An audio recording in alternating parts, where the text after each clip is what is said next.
just so we can get a little more clear picture, can you walk us through movement-wise? I know you just summarized it, but can you talk about your movements from the time you got out of your car? Sure. Do you mind doing them? I mean, you don't have to. I don't mind if he doesn't sit in the car. No, I mean, you can from the door out. Okay. When he stopped on the other side of the car, he picked, instead of this location, he picked behind the car. So instantaneously, I was already thinking that he's looking for cover or having to escape, possibly run off foot.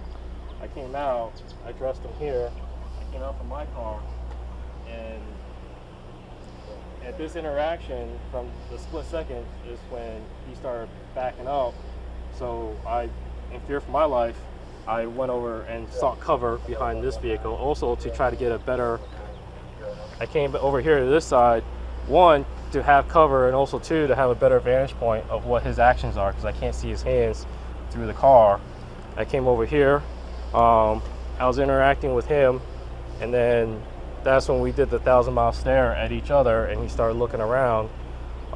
Originally, I was gonna go for my taser and give him commands for the taser, and from where about where the pants are at is when his hands were starting to go up, and then his hands started going down, and that's when he actually, the way he was positioned, to me, he actually, took angled back. When he started coming up with his left hand about right here is when I saw the object. At the same time, when his hands started going down, I went away from the taser to my gun. I didn't draw yet, and when his actions came here and he made the movement come here towards his back and his left hand started to come up, is when I drew, and when his hand was coming up is when I started firing at him. And then I started withdrawing. And it's kind of a blur what happened after that, but I remember he was making a movement to come up, I fired, and then he made the movement to start running away, and that's when he fell and rolled over on his stomach. So it was literally split seconds, milliseconds of how everything went down. And when I fired, I started backtracking and trying to get cover behind this car at the same time. Did you ever turn your taser on? I never even got a chance to take it out of the holster. Never got a chance to take it out of the holster. I kind of came up and I was covering it just to get ready for a foot chase, and that's when he started making movements, and I automatically went away from the taser to my gun. Can you swing around and get it from the back angle here? I just want to, after the shots were fired, go over your approach and what you did afterwards. You got it. Just walk us up there. After the shots were fired, I backtracked, see where he was going. He started running. He turned and ran maybe one or two steps.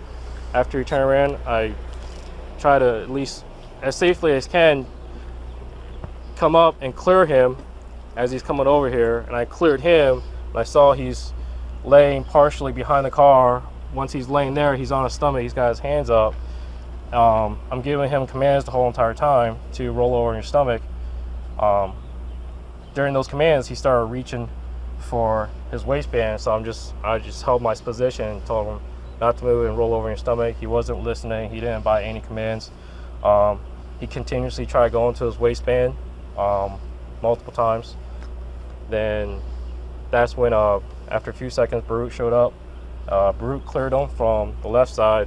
I moved over here, that way not to have a crossfire with Baruch, and I covered him from here. And as soon as Baruch was able to handcuff him, is when we handcuffed him, and Baruch did a quick check. I holstered, and we just started rendering aid right away.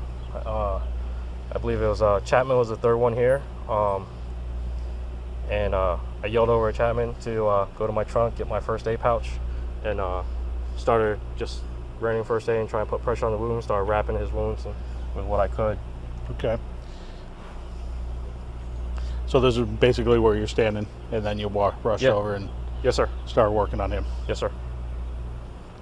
Right by this glove, kind of. Yes. Yeah, he started out here originally when I stopped the car, and as I'm getting out, You're going around the backside. Right, I'm going around the backside of the car. He's moving this way, and it was about right here where we're angled at each other is when he started angling and started bleeding me. Okay.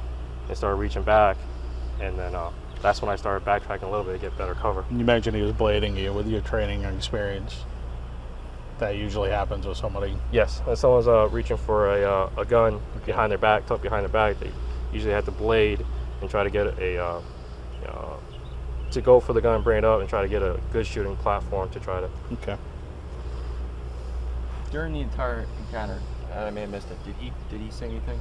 No, there was no. He gave me no interaction verbally at all. It was just eyes and his facial expressions, and his stare at me was one of the reasons why I was heightened, and pretty much when he gave me the stare and I was over there is when, and the only way I can put it right now is that I had a oh shit feeling, like I just had a bad feeling that something. Bad gut feeling? Yeah, that gut feeling, like with that stare when you're staring someone down, it's just like, oh, this might turn bad. Also, at one point you said you heard a woman scream. Yes. Do you know who that woman is or where she was at any point? No, I You did had not. no idea? No, Okay. I did not. And when you were doing this, did you see anybody else when he was back here? After we, while we were rendering aid to him, I caught in my peripheral someone coming out over here somewhere, a black male, but then I just caught him for a glance and I just dealt with. What about any of the windows here? Did you notice anybody in any window? No, I didn't see anybody come out or anybody look Okay. out the window. All right.